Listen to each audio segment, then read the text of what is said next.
नमस्कार, मैं साहिल और आप देख रहे हैं जनसारथी न्यूज चैनल। जहां एक और दिल्ली के मुख्यमंत्री अरविंद केजरीवाल को ईडी के द्वारा गिरफ्तार कर लिया गया और वहीं पूरे देश भर में इसी बात को लेकर आंदोलन है और इंडिया गठबंधन भी एकजुट होकर इस बात के लिए लगातार विरोध प्रदर्शन जाहिर कर रहा है। ग्वालियर के महाराज बाड़े पर मुखर्जी भवन के बाहर इंडिया गठबंधन के सभी लोगों ने एकत्रित होकर प्रदर्शन किया। ये जंगी प्रदर्शन भी था। ये चर्चा करते हैं क्योंकि ये बात इसलिए भी खास हो जाती है क्योंकि आम आदमी पार्टी के 4 बड़े लीडर जिनको जेल में डाल दिया गया, तो किस तरह का डर भारतीय जनता पार्टी को है, आइए हम बात करते हैं। क्या कहेंगे, अरविंद केजरीवाल को जेल में डाल दिया है? देखिए, भाजपा कहती है कि हम दुनिया की सबसे बड़ी पार्टी हैं। असल में दुनिया की सबसे डरपोक और असुरक्षित पार्टी हैं, क्योंकि मंदिर वाला फॉर्मूला फेल हो गया, ज्ञान वापी का मुद्दा ले आए। वो जब फेल हो गया तो इन्होंने चंडीगढ़ वाला मुद्दा लेकर के आया।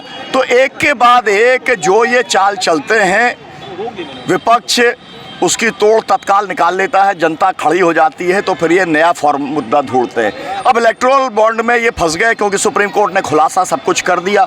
अब सब कुछ सामने आ गया। जितने फर्जी दवाई वाले थे, मिलावटी दवाई वाले थे, इनसे पैसा लेने का काम किया है ना। गौमांस से जो एक्सपोर्ट करने वाले लोग हैं, उनसे इन्होंने पैसा लेने का काम किया।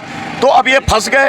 तो उस न्यूज़ को दबाने के लिए इन्होंने अरविंद केजरीवाल पे मतलब ऑन फॉरन इन्होंने कार्रवाई करने का काम किया, ताकि वो खबर दब जाए और ये खबर चल जाए। तो ये मीडिया मैनिपुलेशन का एक हिस्सा है। हमें न्यायपालिका में भरोसा है, हमें पक्का भरोसा है कि इसके अंदर जो है सुप्रीम कोर्ट न्याय करेगा। अन्ना आंदोलन जब चला तो उसने देश में एक नई लीडरशिप पैदा करी। उसी लीडरशिप के अंदर निकले अरविंद केजरीवाल, उसी में निकले संजय सिंह, उसी में निकले जो है अपना मनीष सिसोदिया, है ना। तो नई लीडरशिप पैदा होगी।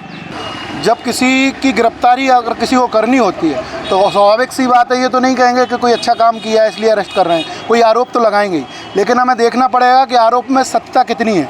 जिस घोटाले की, तथाकथित घोटाले की बात भारतीय जनता पार्टी कर रही है, पिछले 1.5 से 2 साल में इस पर जाँच चल रही है। 1000 रेड उसमें डली। 1 रुपये की बरामदगी अगर किसी की हुई हो, जिसमें सुप्रीम कोर्ट का साफ साफ कहना था कि ये केस 2 मिनट नहीं चलेगा, क्योंकि ये केस टोटल फेक केस है। सिर्फ उन्हीं मुलजिमों को, जिनको मुलजिम बनाया, उन्हें डरवा धमका के मार पीट के सरकारी गवाह बना लिया गया। फिर उनसे बोला गया कि अरविंद केजरीवाल का नाम लो, और अरविंद केजरीवाल का नाम लिवा के अरविंद केजरीवाल को अरेस्ट कर लिया गया। केंद्र की मोदी सरकार के इशारे पर ईडी ने कल अरविंद केजरीवाल को गिरफ्तार किया है। ये लोकसभा चुनाव के मद्देनज़र उनको मालूम है कि देश के अंदर लोकप्रिय नेता, जिसने पूरे दिल्ली के अंदर शिक्षा, स्वास्थ्य, रोजगार, बिजली, पानी का जो मॉडल दिया है, इस पूरे मॉडल से दिल्ली की जनता, पंजाब की जनता सुखमय जीवन व्यतीत कर रही है। इस पूरे मॉडल को सभी राजनीतिक पार्टियां फॉलो भी कर रही हैं, सीख रही हैं अरविंद केजरीवाल जी से। उनको मालूम है कि अगर अरविंद केजरीवाल चुनाव प्रचार में उतरे तो इंडिया गठबंधन को 25 से 50 सीटों का फायदा होगा। इस बौखलाहट के कारण, डर के कारण अरविंद केजरीवाल को गिरफ्तार किया गया है। तो देखते रहिए आप लगातार जनसारथी न्यूज़। लाइक करें, शेयर करें, सब्सक्राइब करें।